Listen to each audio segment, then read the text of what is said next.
میری اسپیچ کا موضوع تعلیم نسواں ہے۔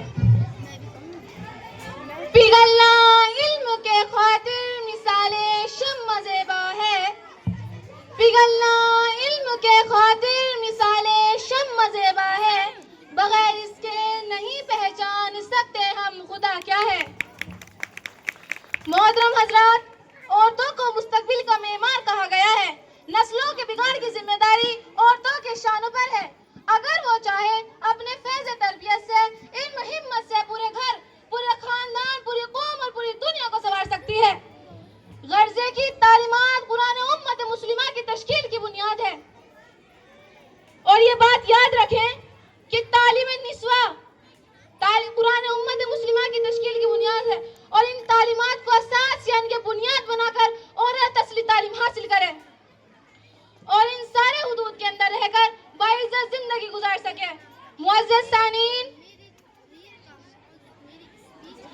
علم بندے کو اپنے معبود سے ملاتا ہے، لہذا علم حاصل کرنے میں ہمیں ایک دوسرے پر سبقت کرنے کی کوشش کرنی چاہیے۔ اور یہ بات یاد رکھیں کہ تعلیم کی ابتدا قرآن حکیم کی باقاعدہ تعلیم سے ہوئی۔ اسلامی معاشرے کی صحیح تشکیل اس وقت تک نہیں ہو سکتی جب تک کہ افراد معاشرہ قرآن سنت سے آشنا نہ ہو۔ آگوش ستو جس کو میسر نہیں ہوتا، آگوش ستو جس کو میسر نہیں ہوتا، وہ قطرہ نیسا کبھی گوہر نہیں ہوگا۔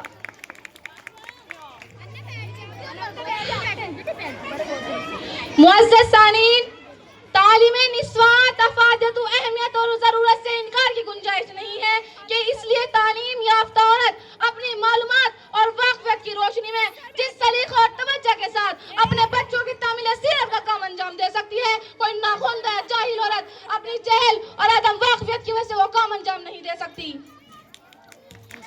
کیونکہ جب جاہل اور عالم برابر نہیں ہو سکتے تو نتائج علم جہل یکساں کیوں ہو سکتے ہیں۔ یہ عورت اس چیز کا نام ہے جو بیٹی ہو کر پورے دنیا بنتی ہے، بہن ہو کر بھائی کے شرم وقار کا باعث بنتی ہے، اور بیوی بن کر بہترین رفیقیات، اور ماں بن کر اولاد کے لیے عمدہ ترین تربیت گاہ بنتی ہے۔ لیکن اس کو معلوم تو ہو کہ مختلف حیثیتوں میں اس کی ذمہ داریاں کیا ہیں، اور ظاہر ہے ان ذمہ داریوں کا علم تعلیم کے بغیر ناممکن ہے۔ معزز سامعین، عورتوں کے لیے علم اتنا ہی ضروری ہے جتنا کہ مردوں کے لیے، بلکہ یہ کہنا بے جانا ہوگا کہ عورتوں کے لیے علم مردوں سے بھی زیادہ ضروری ہے۔ کسی شاعر نے کیا خوب کہا ہے درز گاہ اولیہ گوش مادری، ہے درز گاہ اولیہ گوش مادری، بچوں سے پہلے ماں کو تعلیم دیجیے۔ السلام علیکم۔